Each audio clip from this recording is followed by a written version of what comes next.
This is HintchuSatsu, and I'm a fan of the Daikaiju genre, from Godzilla, Gamera, Ultraman, and many more of the traditional pantheon of the celebrated series. High-quality success stories, underrated gems, etc. There are some awful ones out there, to say the least, but talking about them might be an adventure. One of my first Godzilla movies I ever saw, Godzilla vs. MechaGodzilla, or known in the US as Godzilla vs. MechaGodzilla 2, is the fifth entry of the Heisei series, a revival of legendary classics MechaGodzilla and Rodan, and the Son of Godzilla, and gives the top-billed Big Chi more focus among many other positives. As was meant to be the final entry to pave the way for TriStar's first attempt, how good is it among the other entries before or after this one? Okay, just begin. In the wake of Godzilla being an ongoing threat in 1992, Japan established the Godzilla Countermeasure Center, solely dedicated in dealing with Godzilla's resurgence. They started with the aerial battleship Garuda, before scrapping it as the UNGCC salvaged the Futurian technology of Mecha King Ghidorah to craft MechaGodzilla. Meanwhile, a joint Japanese-Russian investigation team explored the desolate Adanoa Island and discovered a pair of eggs with one already hatched and one still dormant. Rodan, a large mutated Pteranodon, attacks the team before Godzilla rises and they fight. The team eventually escape with the egg to Japan, where the egg later hatches through the power of a mysterious plant life attached to the egg that emits a song that telepaths can sense, revealing to be a baby Godzilla. Godzilla arrives to Japan to claim the baby, prompting the UNGCC to launch MechaGodzilla to combat Godzilla along with the soon-to-be revived Fire Rodan, in which both monsters clash with MechaGodzilla along with the literal combined might of Garuda for the sake of baby. The story is engaging and simplistic thanks to a script by Wataru Mimura, with its emphasis on the theme of nature versus technology, a trope importantly common with most Godzilla films, with the UNGCC creating MechaGodzilla to expand Japan's arsenal in defense against Godzilla, while blindly disregarding his well-being and putting the baby Godzilla's life at risk to enact their plan to lure Godzilla so MechaGodzilla can kill Godzilla in order to save their country. But as always, they are misguided with their further pursuit with their ambitions and reliance on technology, and their situation becomes worse when dealing with their frivolous struggle with the Godzilla crisis. The movie clarifies no matter how man continues to contend with the menace of monsters by artificial means, they can't be victorious against destructible odds, with Godzilla and Rodan as reminders of nature's wrath. The movie also has moments of levity that are akin to the Showa era of films that have the writing of Shinichi Sekizawa. Speaking of levity, Kazuma Aoki, the main lead, is a quirky and light-hearted character, but over time, after getting demoted for abandoning his position from G-Force to view the baby, he does get redemption points by proving his worth to one of G-Force's technicians, by modifying MechaGodzilla's combiner capabilities with Garuda, and finding comfort ground with Azusa in light of baby's birth.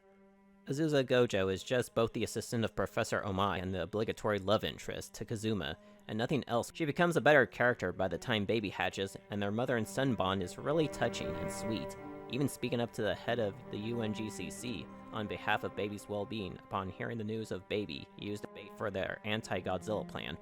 All in all, she isn't a bad character at all. Out of the main characters in the film, however, the one character that truly shines is Miki Sakusa. After 3 films prior being just a Godzilla detector who often sits on the sidelines, she gets the well-deserved development she gets. Having assisted mankind on their ongoing war with Godzilla, she now sees the gentle nature of Godzilla through her interaction with Baby, knowing that there is a peaceful means to deal with the conflict with Godzilla, and her transition to sympathizing with the Big G and the Baby conflicts with her G-Force superiors, as Mickey questions man's purpose to kill Godzilla without knowing what he really wants. The best part that sums up her development is when Fast uses her telepathy to detect Godzilla's spinal brain, then use the shock anchors to initiate G-Crusher, but hesitates before reluctantly shoots the anchors. The acting through Megumi Odaka is spectacular, as she comes so far at this point in the series, prior to using her telepathy to convince Baby to let Godzilla raise him, maturing her as the Godzilla sympathizer we all know. The rest of the characters are as generic as they could be. Generic professor who spouts exposition, generic military superiors being oblivious and power-hungry, though many play their parts fine, including Toho icons Kenji Sahara and Tadao Takashima, starting with Godzilla himself for his 5th outing in the Heisei era. For everyone who are disappointed with his previous characterization of being a one-dimensional bad guy with no bearing on the plot in a movie more about Mothra and Batra's conflict, will find this movie to be an improvement for Godzilla's character development. From Return in Biollante, Godzilla has purpose in the movie, as he seeks out the baby for himself, getting The moment when Godzilla tries to destroy a building to get to the baby is the most believable performance by Heisei suit actor legend Kenpachiro Satsuma. Godzilla leaves peacefully, but heartbroken, after realizing baby is not located. You feel for the big guy throughout the film, and makes the ending more tear-jerking and rewarding as he raises him as his son. The suit for me personally looks slightly uneven with the upper body, being top-heavy and legs look skinny and stocky, but I admire the eyes being bright and expressive, giving life to him. MechaGodzilla returns after an 18-year rest from the silver screen, now with a new coat of reflective diamond. Once a machine built by the simian aliens for malevolent purposes, now a man-made robot to defend Japan from Godzilla, being a role reversal, with Godzilla going from superhero to destroyer. He provides this movie with genuine menace as what you would expect from the character, lacking sovereignty in favor of verbal and remote control command, like the original. Due to the material being prone to being scratched on the set, Kawakita and his effects crew had to avoid physical damage, but does benefit the narration for MechaGodzilla, as he's primarily a long-range machine, heavily reliant on lasers and missiles. Just contradicting the more I think about it. The plastic material can't be scratched, and yet the movie clarifies that the robot is a physically capable fighting combatant. Just seems to make the fighting games much more accurate the way I see it. When he's on the march, you can feel the aurora of emotionless power and terror, complemented by both the on-screen use of his diamond armor absorbing Godzilla and Rodan's beam attacks to redirect as a grenade cannon without a single flinch, and his imposing theme by the great Akira Ifukube. Since then, this particular version of MechaGodzilla is the most famous interpretation, engraved in other forms of pop culture thanks to its sleek, mainstream design that keeps him timeless.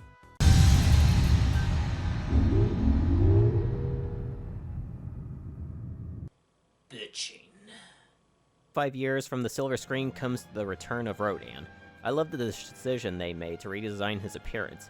In most films, Rodan is brought to life virtually through a blend of puppet work and suitmation, now brought back to life through a small-scale marionette and an animatronic head puppet for specific close-up shots, controlled by Koichi Kawakita, and giving him scientifically accurate scale with Godzilla, likened to that of standard theropods and pterosaurs. But the execution is just mediocre. He's stiff and unconvincing when he's flying in action. And as for the few shockwaves in the non-composite sets... And now, Rodan, the Amazing! Okay, to be fair, not all of the scenes of the shockwaves are composited. The second shockwave on the water when confronting Godzilla is decently executed, and only one model bridge does get destroyed from his shockwaves. When he becomes Fire Rodan, he does fare a bit better, such as his own uranium heat beam and transferring his essence to Godzilla. The true selling point to Rodan overall is his old selfless 1956 roots, in that he is an aggressive territorial animal that causes destruction, but he goes out of his way to care and protect anything he considers a loved one, be it his mate from his debut film, or baby, who he sees as his adoptive brother, and even dies for them when the situation gets dire. He spends the first act defending the egg from the expedition crew and Godzilla, while even willing to form a truce with Godzilla by, again, infusing his energy to bring Godzilla back to life to finish MechaGodzilla and save Baby. The son of Godzilla returns this time in a more realistic and grounded direction, more animalistic and less the separately trademarked variation of Manila. Baby Godzilla represents the heart of the movie and is the sympathetic angle surrounding many of the key characters, human and monster. Like I said, his relationship with Azusa is sweet and tender, after imprinting itself on her like regular infant animals. They share enough screen time before their separation at the end.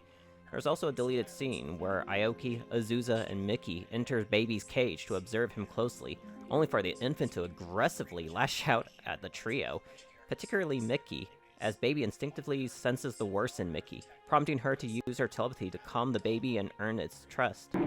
It's a shame it's cut because it adds to her character growth, beginning her slow ascent of being pro-Godzilla. And both Godzilla and Rodan seek out the baby for its companionship, and both monsters do everything in their power to save the baby through brute strength, ingenuity, and sacrifice that gives them layers for their humanity. Every scene of them together is enhanced by the magnificent score by Maestro Akira Ifukube, which elevates further in the return of Rodan's theme, along with MechaGodzilla's new theme, while recycling some parts from his early work for the Operation Burial track from the Japanese version of King Kong vs. Godzilla, adapted with a opposing edge, complementing the believability of the greater threat the mech is. Even Godzilla's march at the end is put to greater and effective use, with shit getting real against man's attempts to become superior with their toys.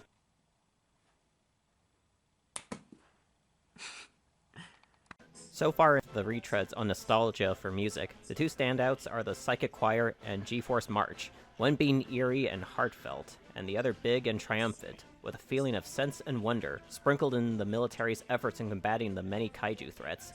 Baby's theme is the same case as MechaGodzilla's theme, recycling the Kong and Susan theme from King Kong Escapes. The effects, in my opinion, are mixed, mostly stirring to the verge of positive. Besides the good aspects on the look and conception and performance of the suits, the miniature work is spectacular, especially by the scale of stuff such as the baseball dome that Godzilla charges through at the start of the final battle with MechaGodzilla, his attack on the oil refinery, which is a homage to Mothra vs. Godzilla 64, and the collapsing mountain by Rodan.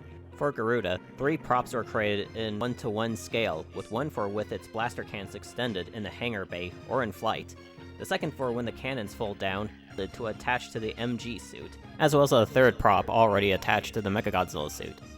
Along with the pyrotechnics, setting the stage ablaze at the end, all of them just pure spectacle, which pays homage to that of Teruyoshi Nakano. Other homages are included, but not limited to, Rodan picking Godzilla's head, an epic beam lock battle, and this small flub during the filming of the final battle when Godzilla accidentally pulls off MechaGodzilla's head, and a homage to the Showa series, MG's defeat.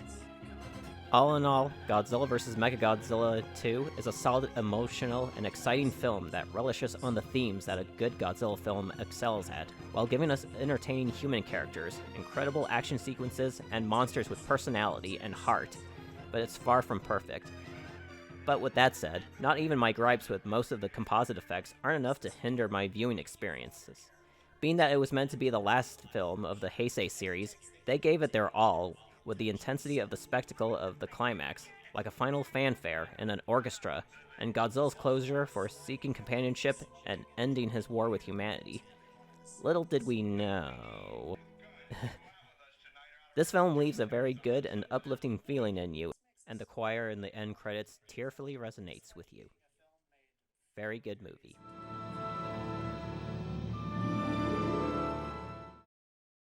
Something funny going on. Do a barrel roll! Nope. Mm-mm. No.